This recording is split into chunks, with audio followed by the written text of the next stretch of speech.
একদিন ধরে দেবাগ্নি যা কান্না কেঁদেছে বোধহয় ৮ বছরেও এত কাঁদেনি। অবশেষে কান্নার অবসান, দেবাগ্নির বাবা বাড়ি চলে এসছে, নিয়ে এসছে একটা পুতুল। পুতুলটা অবশ্য দেবাগ্নি নিজের পছন্দের কিনেছে, মানে ভিডিও কল করেছিল ওর বাবা, তখন এই পুতুলটা পছন্দ করে নিয়েছে। যাই হোক, প্রিয়দর্শিনী তাকিয়ে তাকিয়ে দেখছে, ভাবছে এটা আবার কি। আর দেখো, পুজো দিয়ে এইটা পাওয়া গেছে, মানে পুরোহিত দিয়েছে, ঘরে বেঁধে রাখতে বলেছে, তাই বেঁধে রাখা হয়েছে ঠাকুরের ওখানে।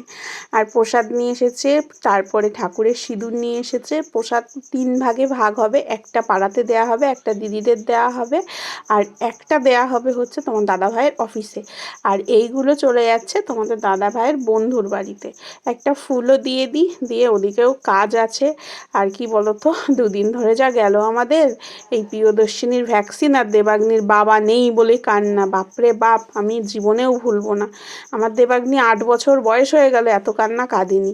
আর আসার সময় নিয়ে এসছে মোগলাই, মোগলাইটা গরম গরম বেড়ে দিই সবাইকে, খেয়ে নিই।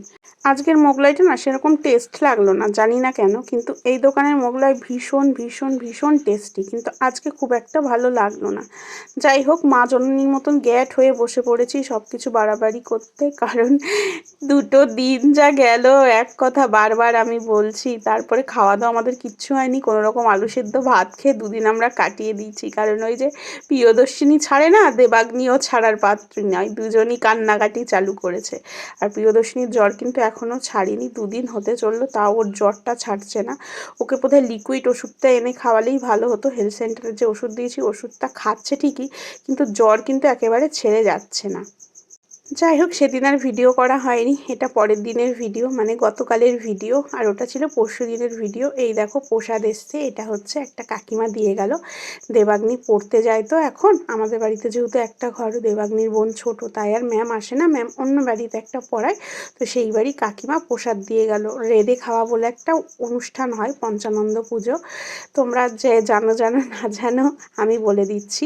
এটা অ্যাকচুয়াল, মানে পাড়ার সবাই মিলে গিয়ে বারোয়ারি তলায় বসে রান্না করে খেতে হয়। যাই হোক, ওদিকে ফুলকপি আলুর তরকারিটা করে নিলাম, আর এদিকে করবো মেথির পরোটা। নিয়ে নিয়েছি ময়দা, চিনি, লবণ, ঘি, আর হচ্ছে মেথি পাতা। ভালো করে ময়াম দিয়ে ঠেসে ঠেসে মাখবো, মেখে পরোটাটা করব। আমার অবশ্য মেথি পরোটা না শুধু মানে সস দিয়ে খেতে খুব ভালো লাগে, ভীষণ পছন্দ করি, তোমাদের দাদাও পছন্দ করে। কিন্তু সেদিনকে না এইভাবে দিয়েছিলাম, তোমার দাদা খেতে পারিনি গো। আমরা মেয়েরা খেতে পারি, বেটা ছেলেরা খেতে পারে বলো, এর জন্য তরকারিটা একটু করলাম। কিন্তু তরকারি হলে না স্বাদটা কোথায় যেন কমে যায়, মেথির যে ফ্লেভারটা সেটা বোঝা যায় না। কিন্তু সস দিয়ে খাবে, আর অবশ্যই ঘরে বানানো সস করতে হবে।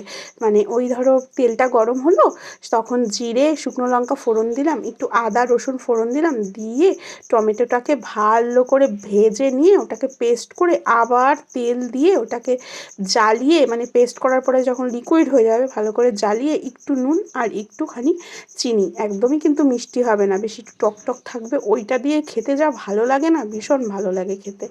তো যাই হোক, তাড়াতাড়ি রান্নাটা করে নিই। ওদিকে প্রিয়দর্শিনী ভেপু বাজিয়ে দিয়েছে, ওর জ্বরটা বিকেল থেকে আর নেই, প্রায় 2.5 দিনের মতন জ্বর ছিল ওর, কিন্তু এখনও কান্নাকাটি করছে। আর ওই জায়গাটা না বেশ ফুলে গেছে, থাম্বুফর্ম জেলিটা দিচ্ছি, ঠান্ডা জলেরও সেঁক দিয়েছি, কিন্তু তবু জায়গাটা একটু ফুলে গেছে।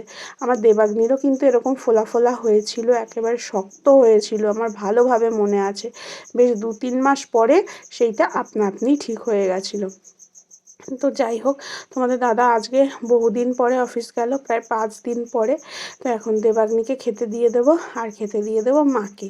ওরা দুজন খেয়ে নেবে, তারপরে ওরা ধরবে, আমি মানে প্রিয়দর্শিনীকে ধরবে, আমি খেয়ে নেব। বেশি লেট আর করি না গো, কারণ তোমার দাদা খেতে খেতে প্রায় ধরো 11টা 11:30 তো বাজেই। তো অত লেট করে ছোটো বাচ্চাটা কোলে, তো এর জন্য খাই না, আমি আগে আগেই খেয়ে নিই, বুঝলে। তো চলো ওদেরকে খেতে দিয়ে দিই। আর যখন আমি কাজ করি না, একদম সোয়েটার পরতে পারি না, আমার যে কী অভ্যাস, এটা খুব বাজে অভ্যাস। বাচ্চাটার ঠান্ডা লাগবে জেনেও আমি না পারি না, মানে সোয়েটার পরলে আমার আর কোনো কাজ হবে না। আর কাজ করতে করতে কেন জানি না আমার গরম লাগে, যখন খুব শীত পড়বে সেই ব্যাপারটা অবশ্য আলাদা। তো চলো, 2 দিনের ভিডিও একসঙ্গে তোমাদের সঙ্গে শেয়ার করলাম, কেমন লাগলো জানিও, যদি ভালো লাগে একটা কমেন্ট করো, না ভালো লাগলেও একটা কমেন্ট করো।